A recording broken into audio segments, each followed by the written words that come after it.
Welcome back to another episode of In the Garden for A Gardener's Notebook. I'm Douglas C. Welch, and we're once again out here in my garden checking stuff out. And these basil plants you see here, if you look back at a previous video, you'll see that we only planted them a couple weeks ago. These are made from cuttings that I did myself on the bench. And boy, they are just taking off gangbusters. They're getting plenty of sun.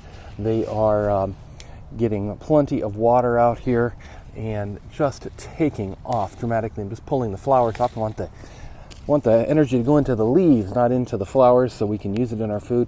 We've got enough here probably to actually harvest up some, maybe even dry some up. This is a big success for me. I've been wanting to have plants this large, and sure enough, they've really taken off. We do have to keep pulling the sweet potatoes out. They do tend to try and take over, but overall, this is looking to be a great success. Now, as aggressive as these sweet potatoes are, we're really liking them, and I'm thinking at this point that we're probably going to try and do a sizable harvest, either of part of this bed or perhaps the whole bed, just before Thanksgiving here in the U.S. I would love to have some fresh sweet potatoes out of my own garden to celebrate the harvest season. That would be amazing.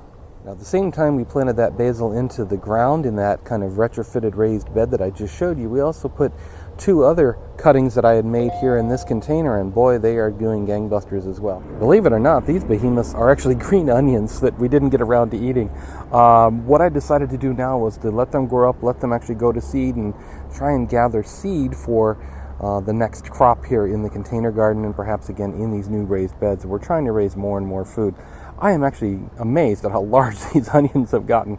I'm not sure if we'll be able to eat anything off the bulbs of these or not. I'm not sure how green onions work as far as the varieties and how they're created, and whether they're designed for eating young or actually do produce an edible bulb. But it'll be interesting to see. And I've talked a little bit about trying to naturalize these strawberries in the past, and it seems like we're actually doing a great job here. Over here we have one in a pot that I'm going to move elsewhere into another one of the raised beds. But here we have another runner here, and I see the end of this runner has already rooted down here in the soil. This one here has rooted, and we actually have one more in the back behind the rows there that's actually starting to root too. So definitely looking good here, and I would like to actually get strawberries underneath this whole rose bed, just as kind of way to fill in and make it look really nice and actually produce an edible crop. We'll end up today's episode here on the potting bench, and here's the bauhinia seedling I've been growing on. He or she is actually ready to go into a larger pot and become a ongoing container plant, I think. To the left here is actually an azalea that we were cleaning out the front azalea bed. My wife was cleaning up leaves and found that this one had actually started to layer roots. I've done episodes about layering in azaleas and other plants, and he had some roots, so I got him into a pot, and hopefully this one will take off and we'll actually grow up another azalea from this. In the background here you can see various sweet potato cuttings that I've taken for neighbors. Unfortunately, they haven't contacted me yet, so they're still sitting here on my bench, but hopefully those will go out to a needy family here in the neighborhood before too long.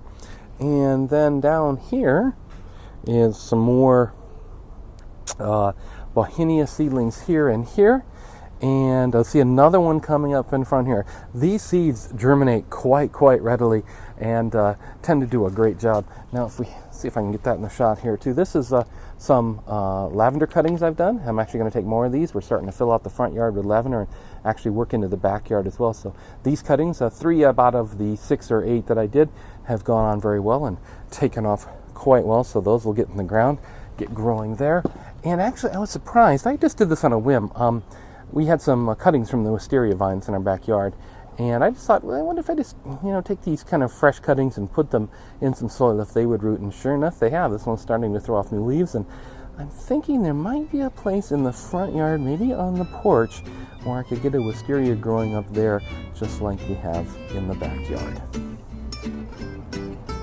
So that's it for this episode of In the Garden for A Gardener's Notebook. I hope you've enjoyed it. I'd love to hear what's happening in your garden. Love to hear what your plans are for the coming garden season. We can all dream together during these cold winter months. Until next time, you can always visit the website douglasewelch.com. There you'll find links to A Gardener's Notebook as well as everything else that I do. If you check out my latest channel update on the YouTube channel, I ask about whether I should spin up a separate channel for these garden notebook videos, and you can chime in there.